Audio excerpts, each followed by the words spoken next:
Hello students, I hope you all are doing good. Let's start today's chapter, Fiber to Fabric, Animal Fibers. We wear different kinds of clothes according to the place, climate and weather. In summer, we wear clothes that make us feel cool and in winter, those which make us feel warm. Thus, people wear clothes made from different fibers with protection against adverse weather conditions. आप सभी को पता है कि clothes हम जो पहनते हैं हम प्लेस के अकॉर्डिंग पहनते हैं, क्लाइमेट के अकॉर्डिंग पहनते हैं कि वेदर कैसा है. ओके एंड जो हम क्लोथ्स पहनते हैं वो आपके डिफरेंट फाइबर्स से बने होते हैं जो हमें प्रोटेक्ट करते हैं against adverse weather condition. Animal fibres, wool and silk. Hair of certain animals can also be used for making clothing materials. Wool and silk are obtained from the animals. That's why these are called animal fibers or fibers from animals. देखिए वो fibres जो हमें animal से मिलते हैं वो animal fibres होते हैं जैसे वूल and silk. Right. Know the fact. Wool is a proteinaceous fiber and cotton is a carbohydrate, cellulose. That is why wool burns with a bad smell, burning of proteins, whereas cotton does not. Wool आपका actual में proteinaceous fibre होता है और cotton आपका carbohydrate होता है यानी cellulose. तो इसीलिए जब वूल जलता है तो उसमें से एक बहुत ही बेड स्मेल आती है जैसे कि प्रोटीन जलता है, जबकि कॉटन में से ऐसे नहीं आती. राइट. सबसे पहले हम एनिमल फाइबर की बात करते हैं. पहले एनिमल फाइबर की which is wool. Wool is commonly obtained from the hair of sheep, goat, yak, rabbits and camels. These animals are therefore called wool-yielding animals. All these wool-yielding animals bear hair on their body. Why? Wool fiber is highly porous. The air in the pores act as an insulator and does not allow the body heat to go out. Thus, hair on the body of these animals keep them warm during colder conditions. Wool is used for making winter clothing. Wool-yielding animals वो होते हैं जिन के hair से हमें वूल मिलता है. Generally ये animals हैं जिनकी हेयर से हमें वूल मिलता है. ओके तो इन वूल यील्डिंग एनिमल के बॉडी में हेयर होते हैं, बट क्यों होते हैं? एक्चुअली वूल हाईली पोरस होता है, तो जो एयर होता है इन पोरस में एक्ट करती है इंसुलेटर की तरह और बॉडी की हीट को बाहर नहीं जाने देती. इसीलिए जो हेयर इन एनिमल्स की बॉडी पे होते हैं उन्हें वार्म रखते हैं कोल्डर कंडीशंस में. ओके वूल से आपको पता है क्या क्या बनते हैं? स्वेटर्स आपकी बनती हैं. Wool yielding animals. Some wool yielding animals are sheep, goat, yak, camel, rabbit, angora, llama, alpaca. Okay, so these are some wool yielding animals. The quality of wool depends on the breed of sheep. The quality of wool is judged on the basis of thickness, length, shine, strength and color of the fiber. Pashmina is a fine, fluffy, light and warm wool from Kashmir and nearby Himalayan areas. Pashmina is obtained from the underfur of Kashmiri goat. There are 6 important wool-yielding breeds of Indian sheep.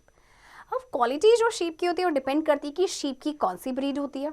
इसके अलावा जो quality है वूल की वो जज की जाती है उसके थिकनेस के बेसिस पे, उसके लेंथ के बेसिस पे, शाइन के बेसिस पे, strength and what is the colour of the fibre. Pashmina की अगर हम बात करें बहुत ही फाइन, फ्लफी, लाइट और वार्म वूल है फ्रॉम कश्मीर या नियर बाय हिमालयन एरिया से. पश्मीना ऑब्टेन की जाती है कश्मीरी गोट से. तो देखिए 6 इंपॉर्टेंट वूल यील्डिंग ब्रीड्स है इंडियन शीप के. देखते हैं. देखिए ये आपको ब्रीड्स दी गई है शीप की. Uses of wool and states जहाँ पे पाई जाती है. सबसे पहले भागकरवाल. यूज क्या है इसका? फॉर वुलन शॉल और ये पाई जाती है जम्मू एंड कश्मीर में. Next is Lohi. Use superior wool और ये पाए जाते हैं आपके राजस्थान पंजाब में. नली, कारपेट वूल एंड जहाँ ये पाए जाते हैं Rajasthan, Haryana, Punjab. Rampur Bushehr, brown fleece और ये पाए जाते हैं उत्तर प्रदेश, हिमाचल प्रदेश में. पठानबाड़ी, ये वूल जो है होजरी के लिए यूज़ की जाती है और पाए जाते हैं गुजरात में. इसी तरह से मारवाड़ी, इसकी होती है कोर्स व्हील और ये पाए जाते हैं आपके गुजरात में. ओके ये जितने भी एनिमल्स हैं आपके सारे वूल यील्डिंग एनिमल्स हैं. Right. Activity 1. Aim to know about wool yielding animals. Procedure. Make a scrapbook for wool yielding animals. Mention the breeds and the quality of wool obtained from each of them.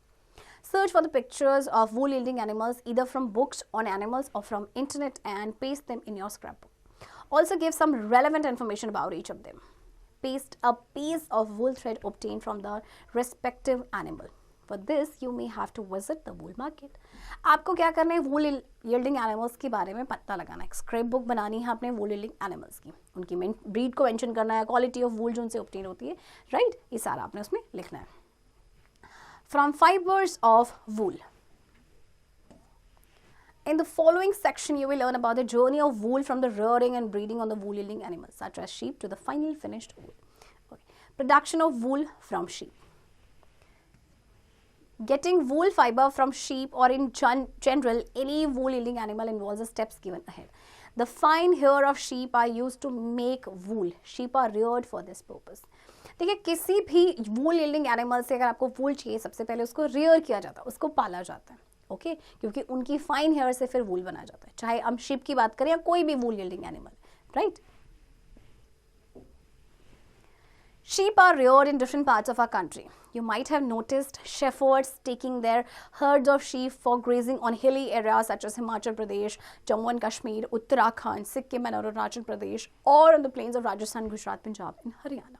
Okay, तो ये जितने भी आपको ये states दिए गए इन states में sheeps को पाला जाता है, okay, just for the wool. Sheeps को देखिए इंडिया के डिफरेंट पार्ट्स में रियर किया जाता है, पाला जाता है, जैसे कि आपको ये सारे स्टेट्स गिवन है, यहाँ इन sheep rearing की जाती है. Okay, sheep are herbivores and mainly feed on green grasses and green leaves. Sheep are also feed on corn, jowar and mixture of pulses and oil cakes, material left after taking out oil from seeds. In winter, sheep are fed on leaves, grains and dry fodder and majorly kept indoor. Sheeps आपकी herbivores होती हैं और ये mainly green grasses या green leaves खाती हैं. इसके अलावा कॉर्न, ज्वार या ऑयल केक इनको दिया जाता है. विंटर में क्या किया जाता है, शीप को इनको लीव्स ग्रेन दी जाती हैं, ड्राई फॉडर, और मेजरली इनको इंडोर अंदर ही रखा जाता है. Okay, know the fact machines use for shearing are similar to those use by barbers to shave off your hair. They do not hurt sheep as they do not hurt you when you shave or get a haircut. जब sheep के body से जो उसकी वूल निकाला जाता है, hair निकाला जाता है, उसे कहते हैं शेयरिंग. तो उसके लिए मशीन्स का यूज़ किया जाता है, बट वो जब मशीन्स का यूज़ किया जाता है तो वो शीप को हर्ट नहीं करते. जैसे आप बार्बर शॉप में अपने हेयर कट के लिए जाते हैं तो जब हेयर कट होता है तो वो आपको हर्ट नहीं करता ना. Similarly sharing of sheep includes the following 6 steps. Okay, अब 6 स्टेप्स आपके हैं जिसमें शेयरिंग की जाती है शीप की, यानी उनकी बॉडी से हेयर का रिमूवल किया जाता है. Once the reared sheep have developed a thick coat of hair, their hair are removed for getting wool. The sheep are held on a wooden board and their fleece along with the thin uppermost layer of skin is shaved off. This process is called shearing. Shearing of sheep for wool is done mainly in early summer. This enables sheep to survive without protective coat of hair. The thin uppermost layer of skin that is shaved off is dead. The hair of sheep grow again just as your hair grow. एक बार देखिए, जो rear sheep है उनकी body में जैसे कि hair thick coat हो गया और डेवलप हो गया है तो उनको रिमूव किया जाता है ताकि उनसे वूल मिल सके. ओके, तो ये जब निकाला जाता है ये जो वूल को, this is known as shearing. मतलब उनके हेयर को जो कट किया जाता है, शेव ऑफ किया जाता है. वैसे ये अर्ली समर में किया जाता है. इससे क्या होता है कि वो सर्वाइव कर पाते हैं, मतलब गर्मी में उनको खास ज़रूरत नहीं होती उस हेयर की कोटिंग की. फिर जो थिन अपरमोस्ट लेयर होती है स्किन की, जो शेव्ड ऑफ की जाती है, वो डेड होती है. एंड जो हेयर होते हैं शीप के वो फिर से ग्रो करते हैं, जैसे हमारे हेयर ग्रो करते हैं, मैंने कट करते हैं और फिर से ग्रो कर जाते हैं. Right. Number 2, the sheared skin with thick coat of hair is then washed thoroughly in tanks to remove grease, dirt and dust. This process is called scoring. Earlier scoring was done in tanks but nowadays it is done by machines. अब ये जो sharing के बाद क्या होता है कि उसके बाद जो शेयर्ड स्किन होती है उसमें जिसमें थिक कोट होते हैं हेयर की, उसको वॉश किया जाता है टैंक्स में, जिससे कि जितना भी ग्रीस, डर्ट या डस्ट है वो रिमूव हो सके, निकल सके. इस प्रोसेस को कहते हैं स्कोरिंग. पहले तो इसे टैंक्स में किया जाता है बट आजकल इसको मशीन्स के थ्रू किया जाता है. Okay. Number 3, after scouring hair are graded and sorted. In factories hair of different textures are separated. Scouring के बाद हेयर को सॉर्ट किया जाता है, फिर फैक्ट्रीज में इनको भेजा जाता है. ओके, और फैक्ट्रीज में जो डिफरेंट टेक्सचर्स होते हैं उनको सेपरेट किया जाता है. 4, the small soft fluffy fibers called fuzz or burrs are separated from the hair. The remaining fibers are again scored and dried. जो बहुत ही स्मॉल सॉफ्ट फ्लफी फाइबर जिसे हम फज या बूर्स कहते हैं उसको सेपरेट किया जाता है. फिर बाकी का जो फाइबर बचता है फिर से उसको स्कोर एंड ड्राई किया जाता है. Number 5, the fleece of goat and sheep is white, brown or grain color. At this stage, it is dyed in desired color. वैसे जो goat and sheep के जो fleece होते हैं, hair होते हैं white, generally brown या grey color के होते हैं. इस stage पे इनको dye किया जाता है जो भी color चाहिए होता है, right? 6, the dyed fibers are then passed through metal teeth to straighten them. This process is called carding. They are further combed and rolled into yarn. Threads of wool are formed by spinning 2, 3 or 4 strands of wool together as per the requirement. The longer fibers of wool are used to make sweaters. The shorter fibers are used to spin and weave woolen clothes. अब ये जो आपके diet fibres हैं ये पास होते हैं आपके metal teeth के थ्रू, उनको स्ट्रेटन किया जाता है, इस प्रोसेस को कहते हैं कार्डिंग। फिर इनको आगे कर्म किया जाता है, रोल किया जाता है यार्न में, एंड जो थ्रेड्स होते हैं वूल के फिर वो बनाए जाते हैं स्पिनिंग करके 2, 3 या 4 स्ट्रैंड्स जो वूल होते हैं उनको साथ में as per the requirement, right. फिर जो लॉन्गर फाइबर्स होते हैं वूल के उनसे बनती है स्वेटर्स, जो शॉर्टर फाइबर्स होते हैं उनको स्पिन किया जाता है और फिर वीव किया जाता है woollen clothes. Okay, know the fact the wool straight of the sheep contains a lot of oil called lanolin. It is removed from the wool and later used in cosmetic industry. The best quality of wool comes from the shoulders and the sides of the sheep. wool जो आपकी sheep से आती है उसमें ना एक oil होता है जिसे कहते हैं लेनोलिन, इसको रिमूव किया जाता है वूल से और फिर कॉस्मेटिक इंडस्ट्री में यूज़ किया जाता है। जो बेस्ट क्वालिटी होती है ना वूल की वो आती है शीप के शोल्डर या फिर उसके साइड से, राइट। चलिए ये बात की थी हमने वुल की, अब हम बात करते हैं सिल्क की। If you have a silk dress or shirt or your mother has a silk saree, you must have noticed how it shimmers in the light. Indeed, it's a very beautiful, soft and shiny cloth material. I'm sure आप लोगों ने आपके पास या आपकी mother के पास कुछ ना कुछ आइटम ज़रूर होगा सिल्क का, चाहे साड़ी हो, राइट, कोई ड्रेस हो, तो आपने देखा होगा कि इसमें ना बहुत ही अच्छा शिमर आता है, बहुत ही शाइनी होती है अपीयरेंस, बहुत ही ब्यूटीफुल होता है, बहुत ही शाइनी क्लोथिंग मटेरियल होता है, right. Know the fact, it takes about 110 silkworm cocoons to make one good quality silk tie and about 2000 cocoons to make one silk dress. Like animal hair, silk does not conduct heat, is therefore also a good insulator, keeping you warm in winter and cool in summer. अच्छा देखिए 110 silk worm cocoon से आपका एक good quality silk tie बनती है, जबकि 2000 cocoons के लगभग से बनती है एक सिल्क ड्रेस। और एनिमल हेयर की तरह सिल्क भी जो है वो हीट कंडक्ट नहीं करता और इसीलिए ये गुड इंसुलेटर होता है, जिससे कि ये आपको विंटर में वार्म रखता है और समर में कूल रखता है। Silk is an animal fiber produced by the silkworm. The newly born silkworm only eats mulberry leaves. Within 3 to 4 weeks, it becomes adult and begins to seek a place to prepare its cocoon. Silk आपका जो है animal fibre है जो silkworm से आपका produce होता है। तो जो न्यूली बॉर्न सिल्कवर्म होता है वो सिर्फ मलबरी लीव्स को खाता है और फिर 3 से 4 हफ्ते में ये अडल्ट हो जाता है। उसके बाद उसको एक प्लेस ढूंढता है अपना कोकून बनाने के लिए, right. The silkworm secretes a very fine filament from 2 glands on its head, which solidifies upon coming in contact with air. Through figure of 8 movements of the head, the silkworm deposits filaments in layers forming the cocoon.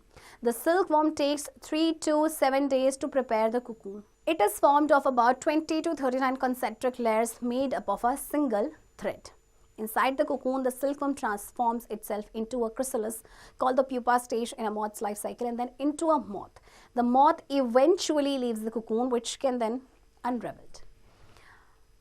Silkworm जो एक बहुत ही fine filament secrete करता है 2 gland से on its head, जो कि solidified हो जाते हैं जब ये कांटेक्ट में आते हैं एयर के। तो ये जो फिगर होता है ना, figure of 8 movements of the head, the silkworm क्या करता है, फिलामेंट्स को डिपॉजिट करता है लेयर्स में, जिससे कि कोकून बनता है। फिर सिल्कवर्म लेता है आपके 3 से 7 दिन कोकून को प्रिपेयर करने में, ओके। और ये आपके बनते हैं 20 से लेकर 39 कॉन्सेंट्रिक लेयर्स से, okay, made up of a single thread. Cocoon के इनसाइड जो सिल्कवर्म होता है वो ट्रांसफॉर्म हो जाता है एक क्रिसलिस में, जिसे कहते हैं प्यूपा स्टेज, ओके। फिर उसके बाद होता है मॉथ में। फिर मॉथ इवेंचुअली क्या करता है, कोकून को छोड़ता है, which can then unravel, right. Know the fact, the female deposits 300 to 400 eggs at a time and dies immediately after. The cocoon spun by the silkworm is made up of a single thread ranging between 600 meter to 1500 meter in length. जो female होती है वो एक बार में 300 से लेके 400 eggs deposit करती है एंड देन इमीडिएटली मर जाती है।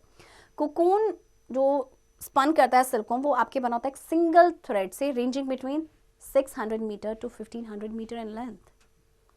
Silk production, silk production, formerly called sericulture, is a very complex and lengthy process. It needs a lot of skill too, since it is a delicate fiber and needs careful handling. The first step involves washing the silkworm eggs that has been stored over the winter. Under natural conditions, the eggs hatch only once a year in spring when the mulberry trees begin to leaf. After the eggs hatch, the larvae are spread out on trays to grow. They are fed chopped mulberry leaves for 20 to 35 days. Towards the end of the period of the worms may need to eat 10 times a day and the trays have to be cleaned regularly. The one prepares the frames for the silkworm mat where the worms will spin the cocoons. Spinning may take about a week, after which the cocoon have to be unraveled. Silk production को जिसे sericulture कहा जाता है, बहुत ही complex, बहुत ही lengthy process है. इसमें बहुत स्किल की ज़रूरत होती है क्योंकि ये बहुत ही डेलिकेट फाइबर होता है, बहुत ज़्यादा केयरफुल इसकी हैंडलिंग चाहिए होती है. पहला स्टेप क्या होता है कि जो सिल्क वॉर्म एग्स है उनको वॉश किया जाता है जो स्टोर किए गए थे विंटर में, और नेचुरल कंडीशन के अंडर जो एग्स है वो हैच होते हैं. वो भी सिर्फ एक ही बार होते हैं स्प्रिंग में, जब मलबरी ट्रीज़ में लीफ आनी शुरू हो जाती हैं. फिर जब एग्स हैच आउट होते हैं, लार्वा स्प्रेड आउट किया जाता है ट्रेज में जिससे वो ग्रो कर सकें. उनको मलबरी लीव्स को चॉप करके दिया जाता है फॉर 20 to 35 डेज तक, जिसको वो खाते हैं. ओके, और इस पीरियड के एंड में जो वर्म्स होते हैं may need to eat 10 times a day. Can you imagine 10 times a day? And the trays जो है उनको रेगुलरली क्लियर भी करना, क्लीन भी करना होता है. उसके बाद प्रिपेयर करने होते हैं फ्रेम्स सिल्कवर्म मैट्स के लिए, जहाँ पे वर्म्स जो है फिर वो कुकून्स को स्पिन करते हैं. ओके, और इस प्रोसेस में लगभग आपका 1 हफ्ता लगता है. Know the fact, the production of silk began in China about almost 6,000 years ago. Legend dates this back to 2640 BC to Empress Shi Lingxi, who discovered that a certain caterpillar's cocoon was created from a single strand of shiny thread. She not only encouraged the culture of the silkworm but also developed the process of reeling the thread from the cocoon. This was a closely guarded secret for some 3,000 years. It reached India only around 300 AD and Europe around 550 AD. Silk का production जो है वो सबसे पहले China में शुरू हुआ था लगभग 6000 साल पहले. तो वहाँ पे आपकी इम्प्रेस थी शी लिंगची, जिन्होंने डिस्कवर किया कि एक सर्टेन कैटरपिलर कोकून वो क्रिएट किया गया एक single strand of shiny thread से. तो उसके बाद उन्होंने एनकरेज किया सिल्कवर्म की कल्चर को, ओके, कि किस तरह से थ्रेड को बनाया जाना है कोकून से, और फिर इसको एक ये सीक्रेट रखा गया लगभग 3000 साल तक. और ये इंडिया में पहुंचा लगभग 300 AD पहले और यूरोप में पहुंचा था 550 AD में. Right? The cocoons are put in hot water which kills the worms as well as loosens the filaments, leaving the cocoons to float freely. Okay. अब इससे क्या होता है, देखिए कोकून को आपके बाद हॉट वाटर में डाला जाता है जिससे कि वर्म मर जाता है और फिलामेंट लूज हो जाता है जिससे कोकून फ्रीली फ्लोट करता है. Right? The filaments from several cocoons are reeled off together to make a strong thread. To make stronger warp threads, several single threads are twisted together on a spooling frame. The threads are then dyed and wound onto smaller reels for weaving. फिर जो filaments होते हैं बहुत सारे cocoons के, उनको reel किया जाता है टुगेदर जिससे कि स्ट्रॉन्ग थ्रेड बनाया जा सके. और भी स्ट्रॉन्गर थ्रेड्स के लिए क्या होता है कि बहुत सारे सिंगल थ्रेड्स को ट्विस्ट किया जाता है एक स्पूलिंग फ्रेम में. तो थ्रेड्स फिर उनको डाई किया जाता है, उनको वोन किया जाता है स्मॉलर रील्स में वीविंग के लिए. ओके, चलिए देखते हैं ये एक समरी आपकी सिल्क प्रोडक्शन की. सबसे पहले क्या होता है, देखिए हेल्दीएस्ट मॉथ को चूज किया जाता है ब्रीडिंग के लिए एंड एग्स लेइंग के लिए. फिर लार्वा जो आपके एमोर्ज होते हैं ना, जैसे ही एग्स आपके हैच हो जाते हैं वो मलबरी लीव्स को खाते हैं और ये कंटिन्यूली फीड करते रहते हैं 3 से लेके 4 हफ्ते तक. इसके बाद क्या होता है, when the silkworm is about 35 days old, it starts spinning a cocoon around itself. The process takes about 3 to 7 days to complete. इसके बाद सिल्कवर्म जब आपका लगभग 35 दिन का होता है तो ये एक कोकून स्पिन करना शुरू कर देता है अपने अराउंड, और ये प्रोसेस को लगता है 3 से 7 दिन का कंप्लीट होने में. इसके बाद नेक्स्ट प्रोसेस आपका क्या होता है, The pupa inside the cocoons are killed by putting the cocoons in hot water which kills the worm as well as loosens the fibers. इसके बाद जो प्यूपा होते हैं कोकून के इनसाइड उनको किल किया जाता है, उनको हॉट वाटर में डाला जाता है. राइट, फिर वर्म मर जाता है और फिर जो फाइबर है वो लूज हो जाता है आपका. राइट, इसके बाद देखिए फिर आपका क्या होता है, सिंगल फिलामेंट्स जो होते हैं उनको वॉश किया जाता है, ड्राई किया जाता है और ट्विस्ट किया जाता है जिससे कि यार्न बन सके. ओके, एंड जो टेक्सचर होता है फैब्रिक का वो डिपेंड करता है मैनर ऑफ ट्विस्टिंग पे. Okay, one end of the silk thread is passed through an eyelet and the thread reeled onto a wheel. एक एंड जो होता है सिल्क थ्रेड का उसको पास किया जाता है आइलेट के थ्रू, एंड जो थ्रेड होता है वो रील किया जाता है onto a wheel. Now uses of silk. अब हमने सिल्क का प्रोडक्शन पढ़ लिया. सिल्क के यूजेस क्या है, Silk fiber is used for weaving silk cloth. Silk cloth is a high value dress material. बहुत ही महंगा होता है आपका क्योंकि प्रोसेस भी आपका काफ़ी कॉम्प्लेक्स है. Right, health hazards in silk and wool industry. In India, many people earn their livelihood from wool and silk industries. But workers employed in these industries get adversely affected by many health problems and diseases. Some of the serious ones are discussed below. Number 1. Sorters' job in wool industry is risky as sometimes they get infected by a bacterium called anthrax, which causes a fatal blood disease called Sorters' disease.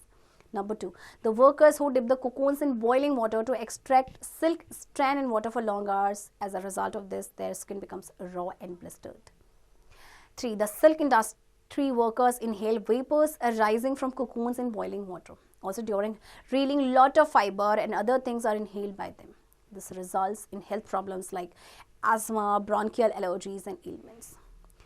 देखिए जो लोग वूल और silk industry में काम करते हैं उनके साथ बहुत सारी हेल्थ इश्यूज़ भी हो जाते हैं. जैसे सॉर्टर्स जॉब जो वूल इंडस्ट्री में होता है बहुत ही रिस्की होता है क्योंकि कई बार एक बैक्टीरिया जिसे कहते हैं एंथ्रेक्स उससे वो इन्फेक्ट हो जाते हैं, जिससे कि बहुत ही सीरियस ब्लड डिसीज़ होती है जिसे कहते हैं सॉर्टर्स डिसीज़. जो वर्कर्स आपके सिल्क इंडस्ट्रीज़ में होते हैं जो डिप करते हैं कुकून्स को बॉइलिंग वाटर में, वहाँ से सिल्क स्ट्रैंड को एक्सट्रैक्ट करते हैं, लंबे समय तक करते हैं, तो इससे उनकी स्किन काफ़ी रॉ और ब्लिस्टर्ड हो जाती है. सिल्क इंडस्ट्री जो वर्कर्स होते हैं वेपर्स को इनहेल करते हैं जो आपके कुकून से राइज होते हैं बॉइलिंग वाटर में. तो और इसके अलावा जब रीलिंग होती है फाइबर्स की या जो और सारी चीज़ें होती हैं वो भी इनहेल करते हैं, तो इससे हेल्थ प्रॉब्लम्स हो जाते हैं जैसे कि एस्थमा की, ब्रोंकियल एलर्जीज या फिर दूसरी डिसीजेस हो जाती हैं. Right. Number 4, the handling of dead silkworm with bare hands leads to various infections and illness. Number 5, the workers in weaving industry are exposed to noise made by spinning and winding machines and looms. This results in hearing deficiencies. Number 6, working in poorly ventilated damp rooms causes various respiratory problems. Although research works are carried on all over the world to develop silk and wool industries, very little has been done to improve the working conditions of the laborers of these industries. The health professionals should find out the possible means in this regard. अब dead सिल्कवर्म्स को जो handle किया जाता है bear hands के साथ, उससे बहुत सारे इन्फेक्शंस हो जाती हैं, बहुत सारी बीमारियां हो जाती हैं. वीविंग इंडस्ट्रीज़ में जो वर्कर्स काम करते हैं वहाँ पे कॉन्स्टेंटली वो नॉइज़ के एक्सपोजर में होते हैं, जो स्पिनिंग एंड वाइंडिंग होता रहता है मशीन्स का, जिससे कि हियरिंग डिफिशियंसीज हो जाती हैं. हियर लॉस का प्रॉब्लम हो जाता है. और अगर वो पुअरली वेंटिलेटेड डैम्प रूम में काम करेंगे तो उससे बहुत सारी रेस्पिरेटरी प्रॉब्लम्स हो जाती हैं. हालांकि रिसर्च वर्क्स जो है ऑल ओवर द वर्ल्ड वो चल रहा है कि जो सिल्क और वूल इंडस्ट्रीज़ को डेवलप किया जाए, हालांकि बहुत थोड़ी सी ही इम्प्रूवमेंट हुई हैं. ओके, तो जो हेल्थ प्रोफेशनल्स हैं उनको एक पॉसिबल मीन्स निकालना चाहिए, पॉसिबल एक रास्ता निकालना चाहिए जिससे कि ये हेल्थ हज़ार्ड्स को कम किया जा सके. राइट स्टूडेंट्स, आई होप आपको ये चैप्टर समझ आया होगा एंड चैप्टर की प्रैक्टिस अब आप खुद से करेंगे.